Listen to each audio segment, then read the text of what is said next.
Hey guys, welcome back to Carolina's Home. Glad you could join me this evening. Gonna do another gun disassembly, walk through cleaning it and reassembly. Hopefully soon everything's gonna get back to normal and we can get back to doing what this channel is more designed for. Going around car shows, drag racing, gun shows, whatever, hiking through national parks. I mean, just doing a lot of things that are available for you throughout the Carolinas.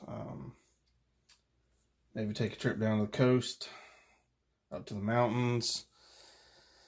But everything's still closed right now.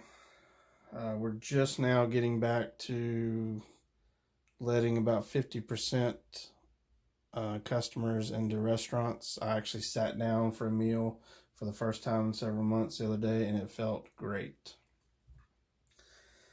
So this past couple weeks, I was able to acquire a couple new firearms and thought I'd do a little quick video on them.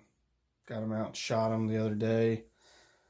Basically ended up buying two 1911s. One is a Springfield GI model. I think it's called the Defender. And the other is kind of a bucket list gun, an actual Colt 1911. This is a Mark IV Series 70, which you can get kind of confused with all the different versions of a 1911 there are out there. But this basically is, for all intents and purposes, the closest you can get to like a World War II 1911 A1. This is your basic government low visibility sights, just double diamond wood grips, no big beaver tail, no combat hammer, no race trigger or anything. Everything's just basic government GI model, and that's what I wanted. So we're gonna do a video on this one. I'll probably do one on the Springfield also. Maybe next time I shoot it and get it nice and dirty. But this one I've already cleaned yesterday. Didn't have time to actually set up the camera and do all that stuff. So today we're just going to do a disassembly, walk you through cleaning, lubricating it, and then reassembly. So let's go ahead and get started.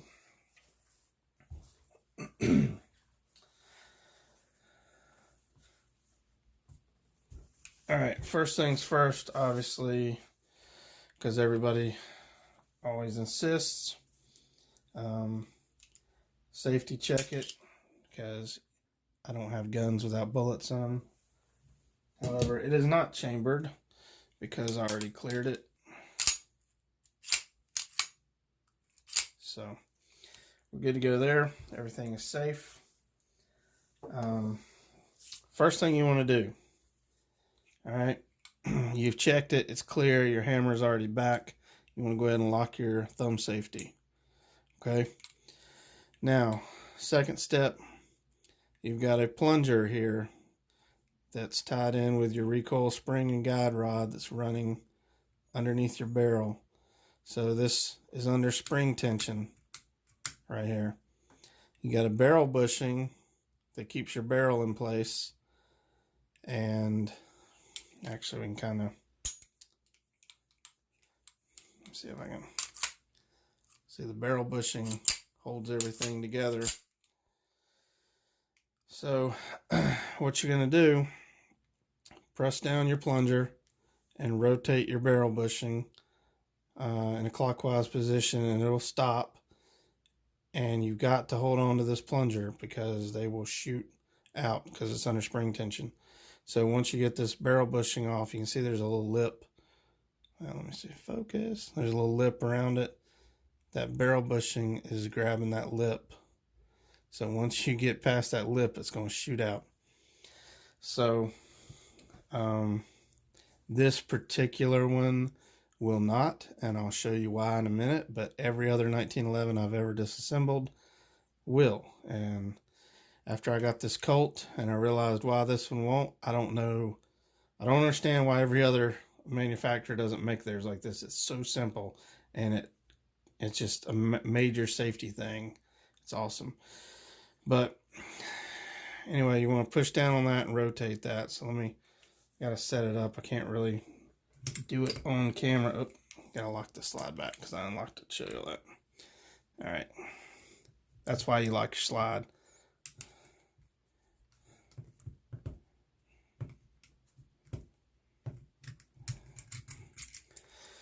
Okay.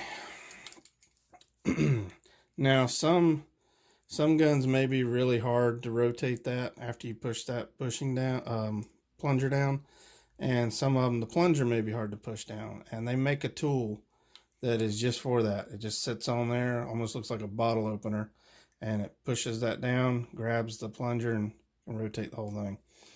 So that's out there if you need it. But if you see, the plunger is not falling off this spring because Colt, and I don't know if they've always been doing this, was smart enough to knock a little punch out that actually locks on the spring. You can see the silver of the spring in there. So you actually have to rotate this to get it to come off. And I don't understand why every other manufacturer doesn't do that, because once it's on there, nothing's going to go flying, because this can only go so far and it's going to stop. That's as far as it can go. Even if you let go of it, that's it. So, but this would normally fly across the room, break a window, punch yourself in the eye, whatever. So that's so awesome. And I don't know why. I mean, maybe, I don't know. I'm not saying they don't do it, but every 1911 I've ever disassembled, from Kimbers to Rock Islands to Rugers, whatever, they never had that on there. So I don't know. This is my first Colt. Maybe it's just something they do. So now you've got all that, the barrel bushing loose and all that stuff. Next, you're going to remove your takedown pin. It's right here. You've got 2 notches on your slide. This is for locking the slide back. If you're going to pull it back and slap your mag in and let it go, or when you're on your last round, that's the notch that holds it open. This little itty bitty one here is for taking it apart. So thumb safety off. You're going to slide your slide back until it lines up with the top of this pin right there. And then on the back side, the pin goes all the way through. You're going to get it lined up right. You're going to push it and it's going to come up. So let me show you. See it? See how it pops it up? Then you just pull that pin out. If you can get your little fat fingers on it. And that's it. That's just the end you were pushing on the other side. This goes through your barrel lug. Oh, sorry. Your barrel lug, which is in there. And that's what locks the barrel to the frame and all that stuff. That's what keeps it all together, flying apart. So now you just slide the whole slide assembly off. That's where that pin goes through. That's what it's locking onto. That's called your little barrel lug right there. So now you can take this plunger off if it hasn't already fell off, depending on what brand you're working with. You can pull your recoil spring out and guide rod. Turn your barrel bushing counterclockwise till it stops, and it'll come out. It's actually got a little machined stop on it there.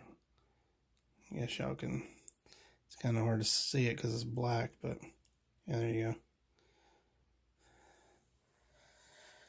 go. And then your barrel comes out the front of the slide, not the back like Glocks and all that other stuff. It actually comes out the front.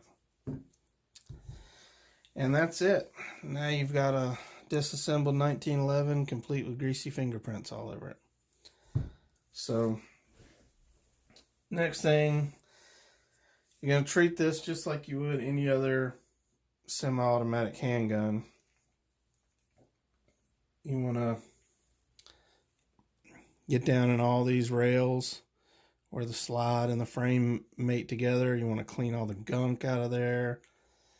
You want to clean your feed ramp off right here. Make sure that's nice and clean. Maybe run a couple patches down in there. Get any gunk that might build up in your mag well. Clean this whole top portion off. Down in here, I think they call this the dust cover, but don't quote me on that. But I think that's what that's called. Clean all that channel out real good. On your slide, same thing. All your rails where the frame mates to it. Clean this top portion off where your firing pin runs through there. There's your firing pin right there. Clean that all off. Clean the face off right there where the firing pin pokes out. Make sure there's no crud on there. Big thing to clean is the ejector. See that little nubbin right there? You can get all kinds of crud in there, and even back behind it, which I don't have a flashlight handy, but there's a little bit of actual space back there. You kind of see it back behind it. You could get some crud in there, maybe get like a little dental pick, make sure that's clean. That's a big thing that will cause you to have failures to eject and stovepipes, things like that. People not cleaning their ejector. On a Smith & Wesson 1911, it's an external ejector. And there may be some other brands that have them, but most are true to the original Colt design with an internal extractor. But you got to make sure that's clean. And you can wipe all the crud off your guide rod. Oh, that's really on there. Clean all the crud off of that. Relube it, because this spring is just constantly going up and down on there. For springs and stuff, definitely, since I started using the Ballistol, you spray that stuff on there and it just kind of foams up and then just kind of evaporates away, but it leaves like a super slick film, and it's great for recoil springs. At least I've found so far. Same with barrels, the outside of the barrels. I mean, back in the day, I used to put some oil on them and rub it. You know, it just gets messy. But, I mean, this thing still feels nice and slick. And I probably sprayed it down with Ballistol several days ago. And I've been playing with it and still feels nice and slippery without being overly oily. But on the rails, I'll put a couple drops of oil on each, usually on the slide, and then I just put it together just like this and just kind of spread the love around, and then dab a few drops wherever else you may need it, maybe down where the hammer pin goes through each side of the hammer, you know, just anywhere where you see something that could move and maybe needs just a little dab. You don't want to overly lubricate it, but you don't want to under lubricate it either. It's a fine line, but better to have too much than not enough, I guess. In my years of reading about 1911s and proper maintenance of 1911s and things, because it's always been one of my favorite guns that I could never afford, kind of thing. What most of the guys like what's his name, Bill Wilson from Wilson Combat, and guys like that have been doing 1911s forever, Ed Brown, those guys, which I know I think he's passed away now. I'm not sure if he's passed away or just retired from the business, but One thing they always would say is that lubrication is key on 1911. Not so much cleanliness, but lubrication. You've got to keep your 1911 well lubed. It's not like a Glock. You know, you got to keep it well lubed. I mean, you should lube your Glock too, but just the way these things are designed, lubrication is your friend. And also, you need to have a really good barrel to barrel bushing fit. It can't be real sloppy, and because your accuracy is going to just go out the window. And your feed ramp, you need to have a nice clean feed ramp and a nice clean ejector. And your 1911 should run all day long. And if you have a problem, 90% of the time, that's going to be it. It's going to be your ejector. It's going to be some crud on your feed ramp. Also your chamber, I'm sorry. You can get a lot of buildup in there. And it's good to carry a chamber brush with you, because you can just stop at the range and just run that chamber brush in there and clean all the crud out and just get right back to shooting. With just, and that's it. You know, that may be all you need to do. But if you got a gun, definitely with like a loose barrel bushing to barrel fit, you're not going to have a very accurate 1911. Slide rattle is not that big a deal. Does not affect accuracy as much as people think. They think if their gun rattles, it's going to be a piece of junk. It's not. This is a 1911 government model. That means this is not a $4,000, Wilson Combat or Les Bear or something. This is just a government model designed to fight in war. So it's got to be designed to withstand things such as being pinned behind enemy lines without a resupply, and you ran out of cleaning kits a few weeks back, and now you're down to using Sherman tank axle grease and maybe a piece of a dead enemy's uniform or something to use as a cleaning rag. You see what I'm saying? This gun is designed to be able to withstand harsh conditions, and it's proven itself for well over 100 years. So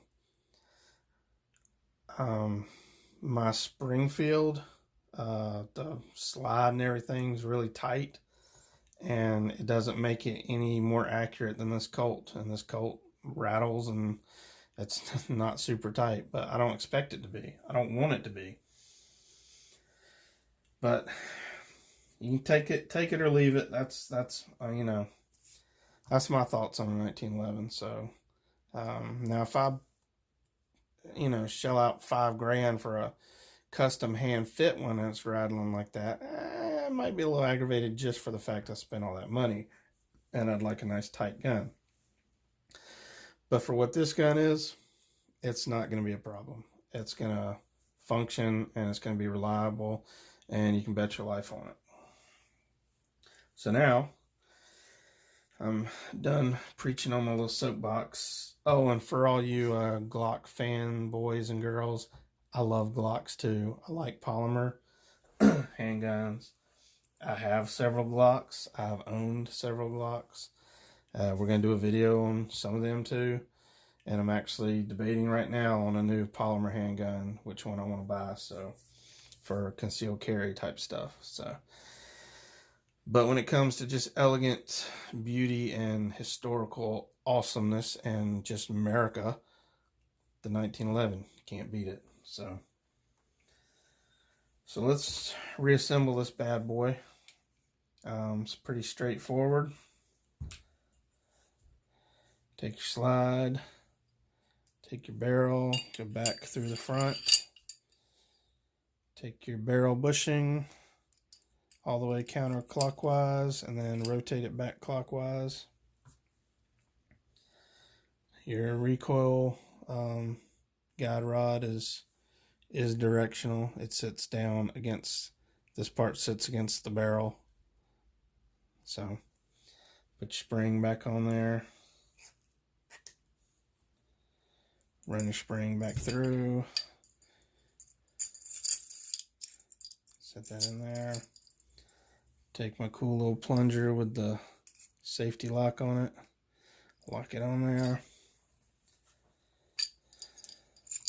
Oh, get back in there. Okay. Take your frame. Feed it back through. You want to watch your barrel bushing up here because it might rotate and then you're trying to pull the slide back and you're catching the spring. So I just kind of put my finger up on it. Run the slide back till you meet up with that little spot. And now here's where it can get tricky, okay? On the back side of this, you can see it's machined in a certain way. Oh, excuse me, I'm not even in the frame. It's machined in a certain way with little angles and edges on it. And that's to lock in here for one thing, but also to catch that little plunger nubbin right there that you'll push back when you push this pin in. What you got to be careful of, and if I get the light on it, you might be able to see it. See that little tiny scratch right there?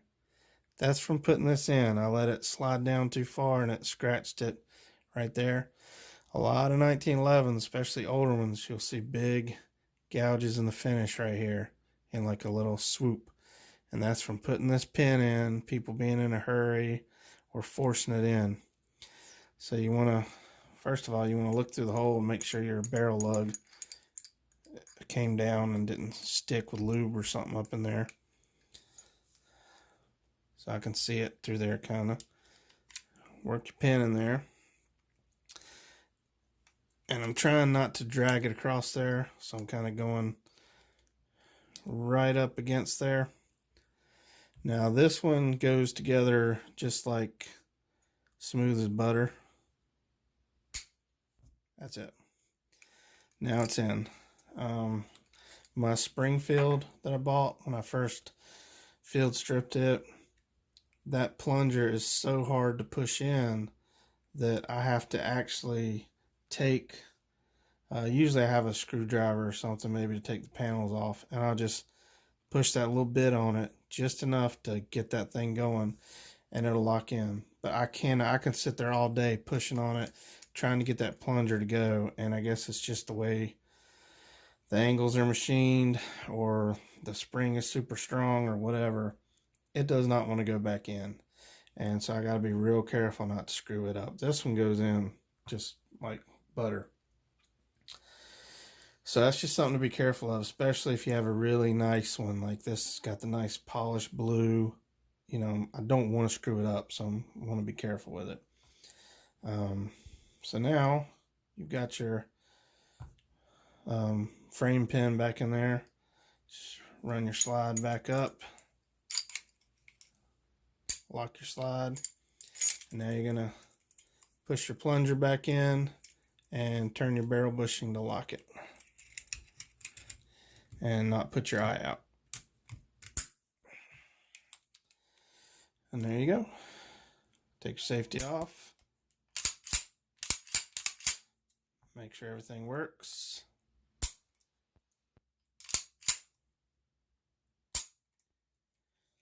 Lovely. And now she's ready for another day at the range.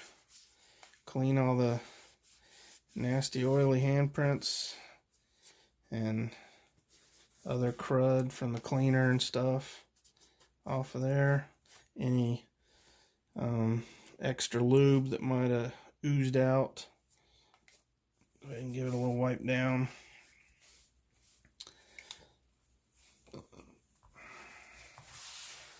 And there you go.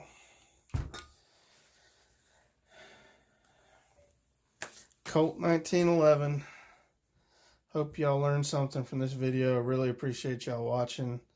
I'm not going to do a video on a full disassembly of the frame and all the internals because I really have absolutely no reason to do that, and I've never done it before. It's not something I'm comfortable with, even though it's fairly straightforward. I mean, I've watched videos of people doing it, but I would just point you in that direction. Go to YouTube and look it up. There's plenty of actual gunsmiths out there showing you how to do it, how to do trigger jobs and all that kind of stuff. I don't get into that. I'm just showing you the basics for maintaining your firearms and keeping them going. So next one we might do either my Glock, or got a couple revolvers and a few more rifles still to go.